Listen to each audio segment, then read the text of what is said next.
Students, आज मैं आपको बताऊंगा कि किस तरह से हम किसी राइट एंगल ट्रायंगल में हाइपोटेनियस, बेस और परपेंडिकुलर को डिसाइड करते हैं और उनके ट्रिग्नोमेट्रिक रिलेशंस के बारे में भी बताऊंगा। ठीक है, तो सबसे पहले एक राइट एंगल ट्रायंगल ड्रॉ करता हूँ। ट्रायंगल ए बी एंड सी।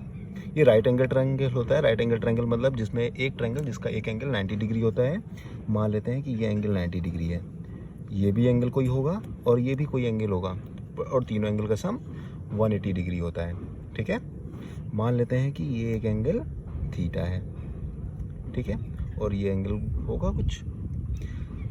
तो इसमें हम कैसे डिसाइड करेंगे कि ये बेस है, ये हाइट है और कौन सी साइड हाइपोटेनियस है। तो सबसे पहले बताता हूँ, जो एंगल जिस एंगल की बात कर रहे हैं, मान लीजिए अगर हम इस एंगल की बात कर रहे हैं तो इसके सामने कौन सी साइड है, ये। इसके सामने की साइड हमेशा क्या हो जाएगी, हाइट होगी।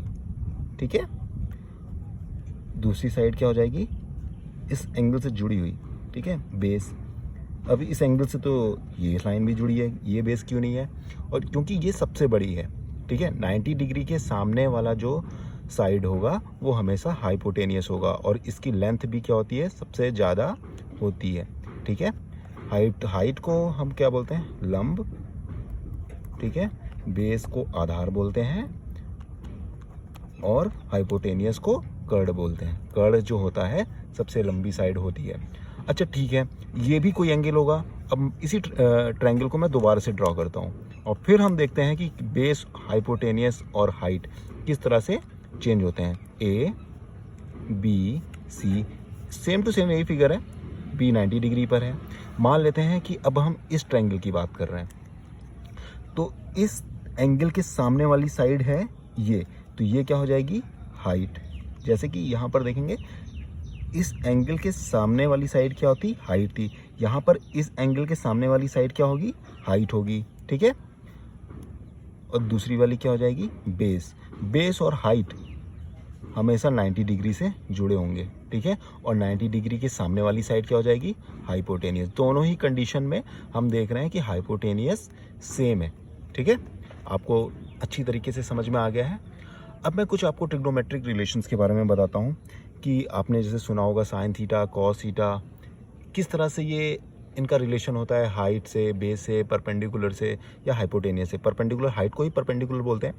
ठीक है, तो मैं आपको बताता हूँ। इसके लिए मैं अलग से एक फिगर ड्रॉ करता हूँ। ठीक है, सेम ऊपर में काफ़ी कुछ लिख दिया है तो समझ में नहीं आएगा। ये एंगल कोई है थीटा। ठीक है, ये है 90 डिग्री। अब थीटा के सामने वाला साइड कौन सा हो जाएगा, हाइट। ठीक है, दूसरा 90 डिग्री से जुड़ा हुआ बेस और 90 डिग्री के सामने वाला हाइपोटेनियस। ठीक है, ध्यान से देख लीजिए। ठीक है, आपने सुना होगा साइन थीटा। साइन थीटा का फॉर्मूला क्या हो जाएगा, थीटा मतलब ये एंगल। ठीक है, साइन थीटा क्या हो जाएगा, हाइट अपॉन हाइपोटेनियस। ठीक है, sine theta is equal to height upon hypotenuse. ठीक है, इसी तरह से कॉस थीटा भी सुना होगा आपने। कॉस थीटा क्या होता है, base upon hypotenuse.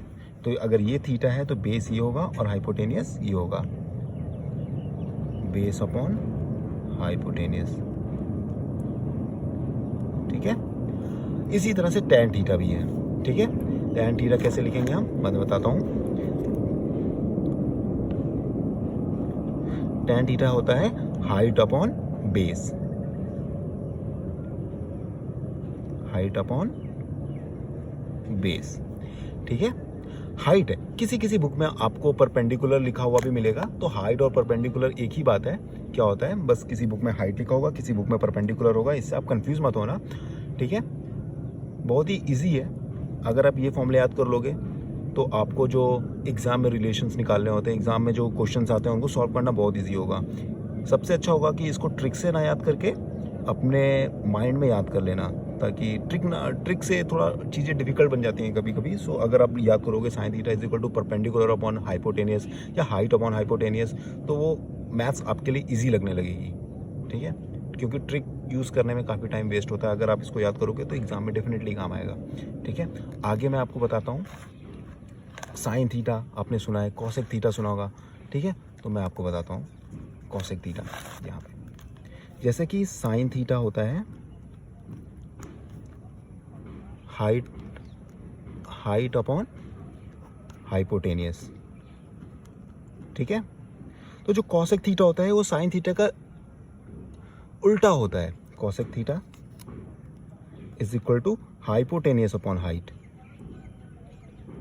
Hypotenuse upon height. इसी तरह से कॉस थीटा, जैसे कॉस थीटा को मैंने आपको बताया क्या होता है, बेस अपॉन हाइपोटेनियस, ठीक है। तो सेक थीटा, कॉस का उल्टा क्या हो जाएगा, sec theta. Sec theta is equal to क्या हो जाएगा, हाइपोटेनियस अपॉन बेस, ठीक है। और टैन थीटा का उल्टा क्या हो जाएगा, कॉट थीटा। जैसे कि टैन थीटा मैंने आपको बताया है हाइट अपॉन बेस, स्पेलिंग गलत है, हाइट अपॉन बेस।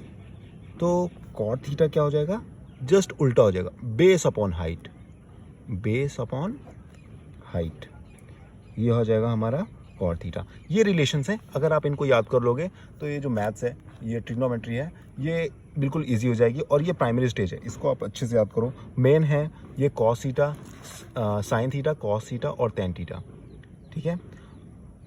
उम्मीद करता हूँ कि आपको ईजिली समझ में आ गया होगा। आगे की वीडियो में बनाऊँगा और इसके आगे के फॉर्मूले जो हैं उनको भी प्रूव करके दिखाऊँगा।